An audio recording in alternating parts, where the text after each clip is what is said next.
Bonjour à tous, j'espère que vous allez bien. Aujourd'hui, je vous fais une vidéo pour vous montrer ce que je pense du marché crypto actuel. Ça devient chaud, c'est pas ce que je voulais voir. Et sinon, je vais aussi vous montrer mon trade hype que j'avais pris et également vous montrer les erreurs que j'ai faites ces derniers jours.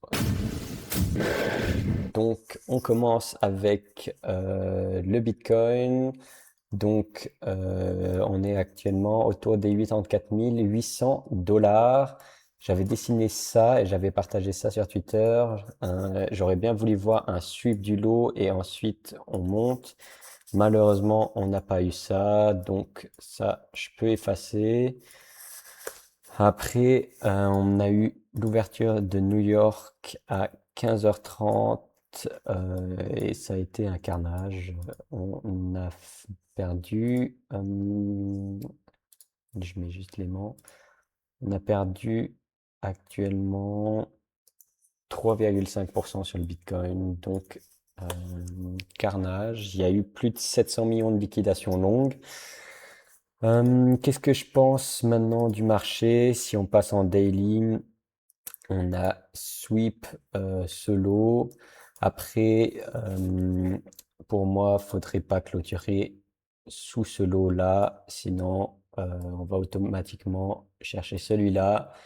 Et si on clôture sous celui-là, on va chercher celui-là et après bien plus bas. Donc ça, je voudrais pas voir. Je sais que je vous avais dit qu'on pouvait aller jusqu'à 109 000 dollars. Et ben, pour l'instant, on est loin des 109 000 dollars. Pour l'instant, on se dirige plutôt vers les 80 000 dollars. Donc ça, c'est pas ouf. Après, on peut toujours nous faire un truc comme ça et ensuite monter et ensuite chuter si jamais. Pour l'instant, ça va pas. Il y a des tensions géopolitiques. Après, on peut venir aussi sweep ce lot au 74 800. Ça ferait une chute. Pardon, c'est pas ça que je voulais faire. Ça ferait une chute encore de euh, plus ou moins 12%. Donc, attachez-vous si ça arrive. Ça risque d'être violent, surtout sur les altcoins. Ensuite, en low time frame, pour l'instant, rien d'haussier. J'avais tenté un long vers là autour, mais je me suis fait défoncer. Du coup, j'avais switché en short et après j'ai TP exactement sur ce niveau. Donc j'ai rattrapé ma perte. Donc pour aujourd'hui, je pense que je vais plus trader, sauf si on a vraiment un beau setup. Après, sur l'ETH, je me suis aussi fait SL.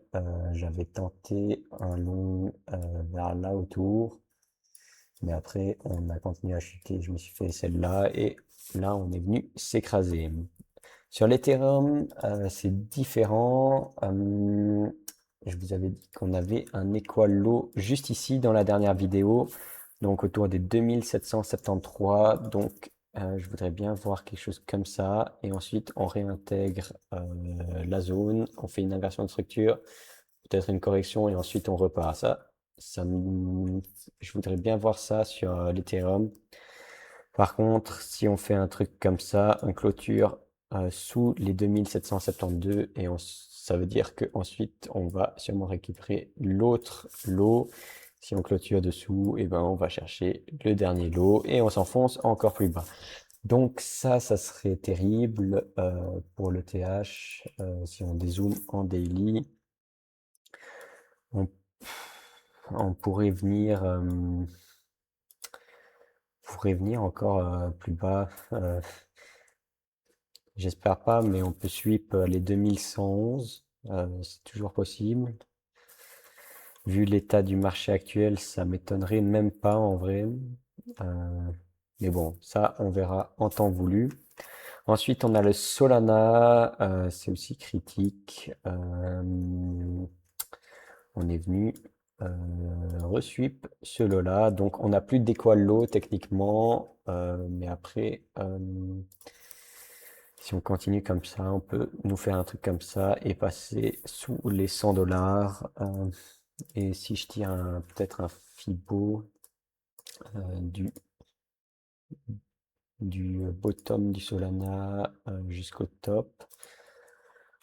Donc ça nous donnerait un Solana entre les 117 et les 70 dollars. Donc si on arrive dans ces zones, ça serait pas mal de recharger si vous croyez en le Solana. Après, je voulais aussi vous analyser le Bitensor, donc le Tao. Ça me plaît pas, ça me plaît pas, mais c'est comme ça. On n'a pas réussi à rebondir. Je verrais bien un sweep des 163 dollars. J'en ai personnellement et ça me fait pas plaisir de voir ça, mais bon, c'est comme ça. J'espère que les prochains mois seront plus bullish. Il y avait le Syrup aussi. Là, on a un rebond en low time frame. Après, est-ce que ça veut dire quelque chose? Pas forcément. On a créé un espèce d'équal low juste ici qu'on peut venir rechercher.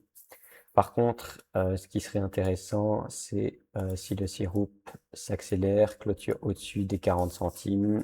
Et ensuite, comme sur mon dessin, on va chercher beaucoup plus haut et toutes les liquidités qu'on a laissées au nord. Il faut toujours se rappeler, par contre, que le top, il est assez strong. On est, on a chuté, on a suivi le high et ensuite on s'est enfoncé. Du coup, ça va être compliqué de le passer.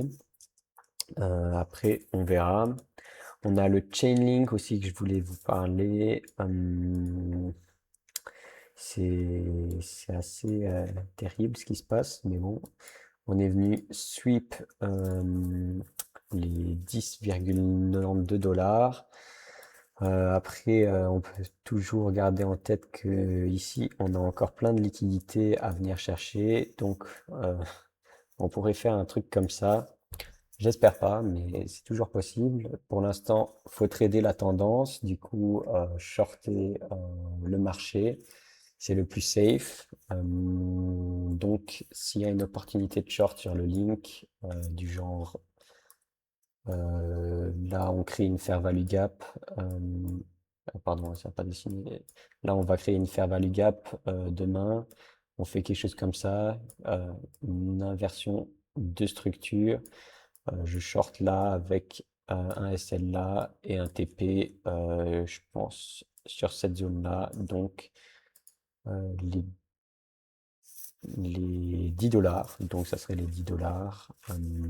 Si on a une opportunité de short, je vais shorter. Ensuite, on a le Layer 0 qui tient assez bien, étonnamment, surtout grâce au buyback de Stargate. Donc Stargate, ils utilisent les frais générés par leur protocole pour racheter du zéro. Et on voit que ça a fait une forte pression acheteuse et que même si le marché a pris environ moins 5%, on tient très bien. Rien à dire. Par contre, là, ce qui me plaît pas trop, c'est que on s'est fait rejeter dans la dernière fair value gap en daily. Donc, c'est possible que si on suit la tendance, on fasse un nouveau lot sous les 1 dollar. Donc, ça, c'est le seul bémol, mais pour l'instant, ça tient très bien. Avec les buybacks, ça va assez bien. Euh, Ensuite, on a le hype. Donc là, j'ai clôturé mon trade beaucoup trop tôt. On avait sweep en 1 heure cette zone-là. De base, j'avais mon TP autour des 30 dollars. Et on avait fait un espèce de sweep là. Et du coup, j'avais décidé de clôturer ma position. Et donc, j'ai pas TP autant que j'aurais pu. Mais au moins, j'ai TP en positif. Donc, ça, c'est très bien. C'est mieux qu'un ASL. Pour le hype, j'avais partagé sur Twitter à partir des 26 dollars. C'est une très bonne idée d'en racheter ou de prendre une position longue s'il y a une inversion de structure dans la zone juste ici. Ça serait très intéressant. J'ai mis une alerte en tout cas. Après, on verra. On a notre boss, donc une inversion de structure. On a fait un nouveau plus haut. Donc là, si on descend tranquillement autour des 26 dollars et ensuite on explose, ça serait pas mal et je vais très sûrement prendre une position longue si on revient dans cette zone. Je voulais finir avec l'or. Donc, l'or a fait un rallye au-dessus des 5631 $. Donc, c'est incroyable. Malheureusement, c'est pas les cryptos, mais si on regarde cette charte, c'est mieux que la majorité de nos cryptos. C'était peut-être mieux d'acheter de l'or que du Bitcoin finalement. Euh, mais bon, là on corrige. Euh, mais ça m'étonnerait pas qu'on voie encore l'or exploser si la hype continue. Euh, pour l'instant, rien n'indique un retournement. Et pour finir complètement, je voulais vous parler du MicroStrategy, qui est actuellement autour des 143 $.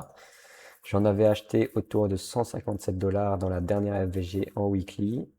Mais là, par contre, si on clôture sous la zone de FVG, on peut clairement venir chercher plus bas.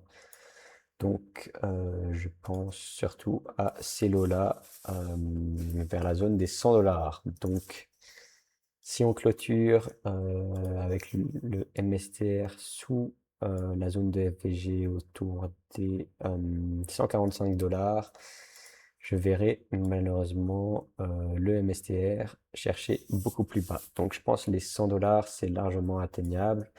MicroStrategy, c'est une autre façon de détenir du Bitcoin. Si vous voulez pas en détenir, c'est trop compliqué avec les clés privées. Euh, c'est possible d'en détenir indirectement avec MicroStrategy.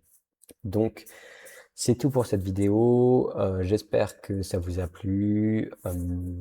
N'hésitez pas à mettre un like, à mettre en commentaire si vous voulez que j'analyse un token spécial et à me suivre sur Twitter si vous voulez les dernières news. C'est là où je partage un peu toutes mes pensées, ce que je fais également si je lance un trade comme ça, parce que je pense que ça va aller dans une direction. Je le partage souvent sur Twitter, donc n'hésitez pas à me suivre sur Twitter, c'est Airdrop Predator, et on se dit à la prochaine. Ciao!